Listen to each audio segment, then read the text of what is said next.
नमस्कार दोस्तों। तो आज हम लेकर आ रहे हैं सामान्य पात्रता परीक्षा यानी जो अभी सीईटी वाला जो एग्ज़ाम होगा उसके लिए जो सीईटी में कौन सा सीनियर सेकेंडरी यानी जो 12वीं स्तर का होगा उसमें पाठ्यक्रम क्या रहेगा उसके बारे में अपन चर्चा कर रहे हैं आज।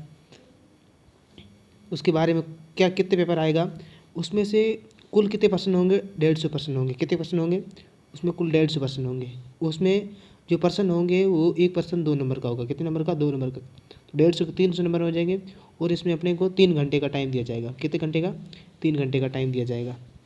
तो इसमें क्या क्या देखा जाएगा कि पाठ्यक्रम में, उसमें अगर अपन पहला देखें इसमें राजस्थान का जीके दिया जाएगा। क्या, जीके यानी जनरल नॉलेज दिया जाएगा।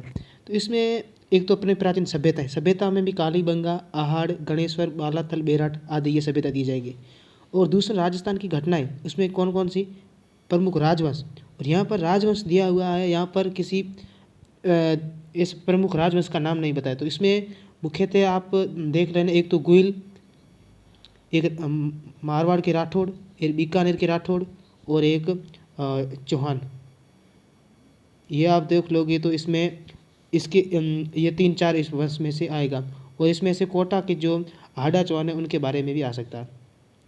और ज़्यादातर इसमें जो राठौड़ और जो गोहिल है उनके बारे में पूछा जाएगा। और इनकी स्थापत्य कला की विशेषता, स्थापत्य कला यानी जो एक तो किले स्मारक वगैरह जितने भी राजस्थान में किले स्मारक हैं उसमें से मुख्यतः जो 6 किले जो यूनेस्को की विरासत में जो शामिल है वो 6 किले, उसमें से कोई भी एक भी उसमें क्वेश्चन पक्का आएगा। और इसमें जो कलाएँ, चित्रकला और हस्तशिल्प ये पूछे जाएंगे। और राजस्थान का एकीकरण जो इंटीग्रेशन हुआ कितने चरणों में हुआ था, 7 चरणों में, वो इसमें पूछा जाएगा। लोक भाषाएं साहित्य ये पूछे जाएंगे। संगीत और लोक नृत्य ये पूछे जाएंगे। लोक नृत्य में सबसे ज़्यादा पूछे जाएंगे जो जनजातीय लोगों द्वारा नृत्य किए जाते हैं उसमें से, उसमें भी भीलों द्वारा जो नृत्य किए जाते हैं और प्लस गरासियों द्वारा, वो ज़्यादातर नृत्य पूछे जाएंगे। भीलों और गरासियों के जो नृत्य है वो ज़्यादातर इसमें पूछे जाएंगे। और इसमें से दूसरी साहित्य और बोलियाँ। और इसमें जो साहित्य दिया हुआ, ये साहित्य जो प्राचीन साहित्य है वो ज़्यादा पूछा जाएगा। यानी प्राचीन, प्राचीन कह सकते हैं, प्लस या जो मध्यकाल का, मध्यकाल का जो साहित्य है यानी जो राजा महाराजाओं के टाइम से लिखा गया वो साहित्य ज़्यादा पूछा जाएगा। और फिर इसमें जो ये लोक देवियाँ, लोक देवता, योद्धा, कवि, संत ये पूछे गए। ये जो कवि है और ये जो कवि इसमें साहित्य में भी आ जाते हैं, तो ये और ये दोनों आ जाएंगे। और इसमें जो लोक देवता है, तो इसमें से जो लोक देवता वाला जो टॉपिक है इसमें जो 5 पीर है, पाबू हड़बू जी, रामदेव जी, वो 5 पीर है, उनमें से ज़्यादातर एक ना एक क्वेश्चन उठ सकता है 5 पीरों में से। और इसमें मेले व त्यौहार और रीति रिवाज, वेशभूषा और आभूषण।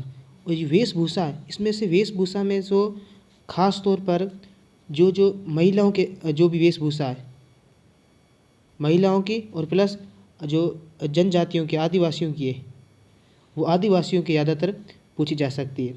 तो ये अपने हुई राजस्थान के इतिहास से और कला से, संस्कृति से, साहित्य से, परंपरा और विरासत, ये फर्स्ट वाला टॉपिक हो जाता है। तो इसमें हो जाता है।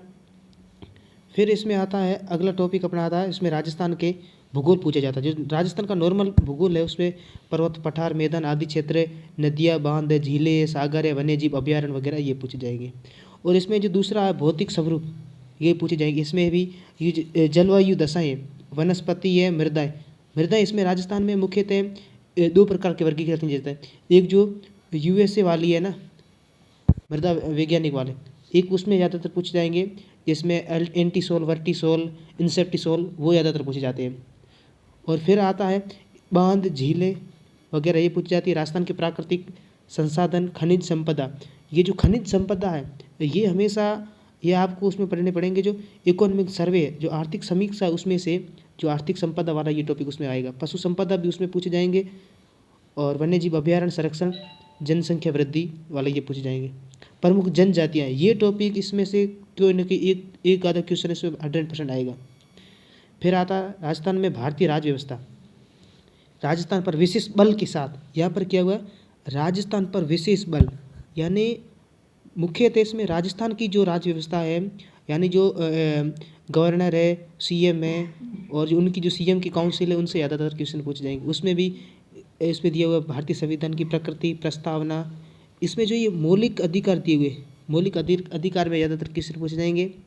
और इसमें दूसरे राज्यपाल और मुख्यमंत्री विधानसभा, इनमें ज़्यादातर क्वेश्चन पूछे जाएंगे।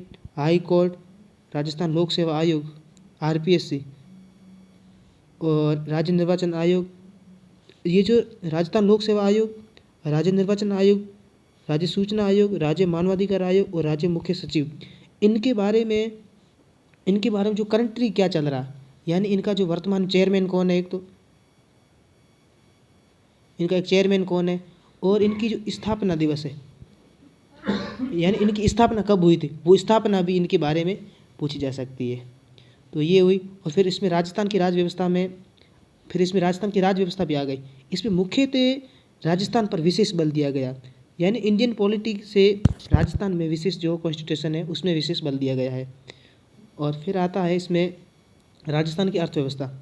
तो राजस्थान की अर्थव्यवस्था में भी इसमें बताया कि राजस्थान की जो कृषि है और जो विकास पर, इसमें से आपको आर्थिक समीक्षा है, एक बुक्स आती है आर्थिक समीक्षा, वो आर्थिक समीक्षा वाली जो बुक है उसमें से आपको ये राजस्थान की अर्थव्यवस्था है, इसमें से कम 5 क्वेश्चन आएंगे, वो आर्थिक समीक्षा वाले आएंगे। आर्थिक समीक्षा में जो स्प्रिंग बोर्ड की कोचिंग की है गुप्ता सर की, उसमें से आपको ये मिल जाएंगे क्वेश्चन सब, अगर आप वो पढ़ते हैं तो उसमें आपके पूरे सही सॉल्व हो जाएंगे। फिर राजस्थान की विभिन्न कल्याणकारी योजनाएं, राष्ट्रीय महात्मा गांधी, ये पूरा जो कुल मिला के इसके बारे में आपको कह सकता हूँ राजस्थान की अर्थव्यवस्था है। ये आपको इसमें से इकोनॉमिक जो सर्वे वाले बुक्स है उसमें से आपके ये पूरे पूछे जाएंगे, जो वर्तमान में करंट में क्या चल रहा है वो पूछे जाएंगे। फिर दैनिक विज्ञान में जो नॉर्मल विज्ञान है उसमें पूछे जाएंगे धातु अधातु, इसमें प्रमुख यौगिक वगैरह, और कार्बन के प्रमुख यौगिक, क्लोरोफ्लोरो। और ये इसमें आपको जो हमारे जो गृह विज्ञान, यानी दैनिक विज्ञान में हमारे जीवन में जो भी काम आने वाली चीज़ें हैं जो साइंस से संबंधित है, सूचना टेक्नोलॉजी, इसके बारे में, टेक्नोलॉजी इन्फॉर्मेशन, इसके बारे में ज़्यादातर पूछा जाता है इसमें। और फिर आती तार्किक विवेचन, मानसिक योग्यता है मेंटल एबिलिटी। मेंटल एबिलिटी में हमेशा इसमें मेंटल एबिलिटी में साइंस भी साथ में दी हुई है। साइंस में कौन कौन सी है, एक तो घन है, एक घनफल है, वर्गमूल है और घनमूल है। 6 अंकों की संख्याओं तक इसमें पूछा जा सकता है, 6 अंकों की संख्याओं तक इसमें पूछा जाएगा, ये विशेष ध्यान रखना। घन है, घनफल है और गुणनखंड है, बहुपद के खंड, समीकरण, दो बलों के रेखांकित, द्विघात समीकरण आदि लगे पूछे जाएंगे। एक बिंदु पर कोण की रेखाएं, और इसमें जो दूसरा जो टॉपिक है, ये जो लाभ हानि वाला, ये जो एक तो अनुपात, समानुपात और प्रतिशत, लाभ हानि, साझा, सरल ब्याज, चक्रवृद्धि ब्याज, ये पूछे जाएंगे बट्टा वाला। और इसमें जो ये तो अपने मैथ का हो जाता, त्रिकोणीय अनुपात, क्षेत्रफल, वृत्त, त्रिभुज, घन घना वाला ये पूछा जाएगा नॉर्मली। और इसमें जो त्रिभुजी, यानी इसमें से पूरा आपको पूछा जाएगा जो 10th वाली जो गणित की बुक से, उसमें से जो भी दिया हुआ उसके हिसाब से पूरा पूछा जाएगा, जो 10th वाली है, और थोड़ा बहुत जो 8वीं वाली बुक से, 8वीं वाली बुक्स में भी जो ये सरल ब्याज वगैरह दिया हुआ, घन घना वाला, ये 10th वाले दिया हुआ। तो इसमें आप अगर 8वीं तक की बुक्स पढ़ लेते हो तो उसमें जो दिया हुआ वो इस पूरा आएगा। फिर आता सामान्य हिंदी का, सामान्य हिंदी में वैसे सरल आता है, संधि विधि आता है। सामासिक पदों के लिए समास विग्रह समास आएगा इसमें। उपसर्ग, यानी जो पीछे लगते हैं उपसर्ग आएंगे। प्रत्यय, जो उपसर्ग जो आगे लगते हैं वो उपसर्ग आएंगे, पीछे लगते प्रत्यय आएंगे। पर्यायवाची शब्द आएंगे, विलोम शब्द आएंगे। अनेकार्थी, जो मतलब किसी शब्द का अनेक अर्थ बताते हैं। शब्द युग्म आएंगे। संज्ञा, सर्वनाम, क्रिया विशेषण, जो अव्यय जितने भी है जो वो भी आएंगे। शब्द शुद्धि, वाक्य शुद्धि। और ये जो अपने इंग्लिश है, ये जनरल इंग्लिश पूरी आएगी, जितने भी है वो जनरल इंग्लिश आएगी। इसमें टेंस आएंगे, वॉइस आएंगे, नरेशन आएंगे। और इसमें जो आर्टिकल है, जो आर्टिकल वाला टॉपिक है, इस पर विशेष ध्यान देना, क्योंकि इसमें से हमेशा 1-2 क्वेश्चन उठते हैं। और जो एक्टिव पैसिव वॉइस है, इसमें भी हमेशा 1-2 क्वेश्चन उठते हैं। तो ये हो जाता है। फिर नॉर्मल कंप्यूटर का ज्ञान है। और ये जो करंट की और जो राजस्थान की अर्थव्यवस्था, ये दोनों आपस में मिली हुई, इसमें दोनों से आपसे पूछे जाएंगे। तो ये अपना था पूरा CET का सिलेबस, जिसके एग्ज़ाम अभी फरवरी में होगी। 8 फरवरी को संभावित है, 8 फरवरी लगभग 8 फरवरी 2023 को एग्ज़ाम हो सकती है आपकी। तो इसकी आप अच्छी तैयारी करें और आपकी तैयारी के साथ बेस्ट